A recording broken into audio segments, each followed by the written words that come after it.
CM Chandrababu విద్యాశాఖ మంత్రి లోకేష్ లు సైన్స్ అండ్ టెక్నాలజీ అభివృద్ధిలో ముందు చూపుతో వ్యవహరిస్తున్నారన్నారు AP science city CEO Keshineni Venkateswararao.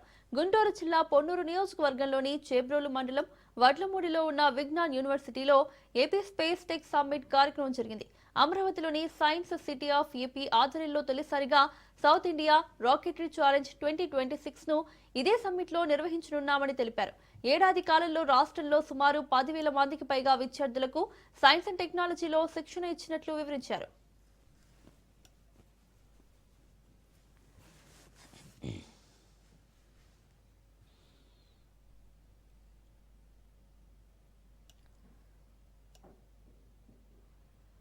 Summit అంటే దీంట్లో మనకి రెండు రకాల చేద్దామని మా ఉద్దేశం. ఒకటేమో టెక్నాలజీ రిలేటెడ్ ఇన్ఫర్మేషన్ అంతా కూడా డిస్కస్ చేసుకుని దాని మీద ఎట్లా చేస్తే బాగుంటుంది అంటే కొలాబరేటివ్ వే, అంటే అకాడమిషియన్స్, రీసెర్చర్స్, స్టూడెంట్స్ అందరూ కలిపి చేస్తే ఎట్లా ఉంటుంది అని దాని ఒక ఆలోచన. అది ఒకటి. రెండోది ఇక్కడ ఉన్న చుట్టుపక్కల స్కూల్స్ వాళ్ళు అందరూ కూడాను పిల్లలందరూ కూడాను మంచి మంచి ఐడియాస్ ఉంటాయి. ఆ ఐడియాస్ని ఎట్లా కన్వర్ట్ చేసుకుని దీన్ని ఒక విధంగా ఒక ర్యాకెట్ కానీ ఒక శాటిలైట్ కానీ చేసుకోవడం ఎట్లా చేస్తే బాగుంటుంది అన్నది వాళ్ళ ఐడియాస్తో కూడా రమ్మని చెప్పాము. అందుకోసం వాళ్ళు కొంతమంది ఐడియాస్తో వచ్చారు. ఆ ఐడియాస్ని ప్రదర్శిస్తున్నారు.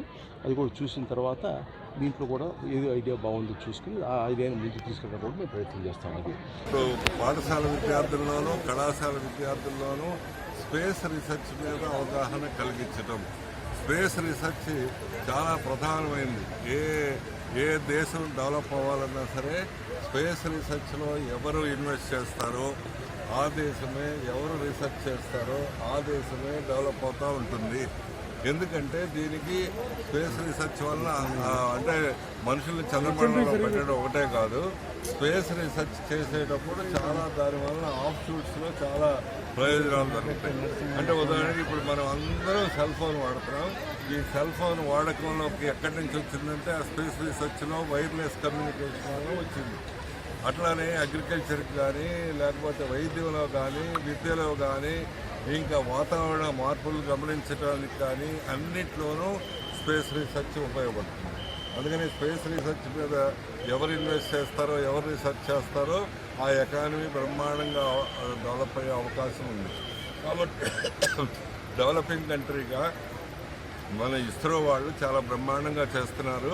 ఈ మధ్యలో 1-2 ఫెయిల్ అయినా సరే చాలా మనం డెవలపింగ్ కంట్రీ అయినప్పటికీ మనం దాదాపు ప్రపంచంలో 6వ స్థానంలో ఉన్నాం. అయినా రిజల్ట్స్ మాత్రం అద్భుతంగా వచ్చినాయి.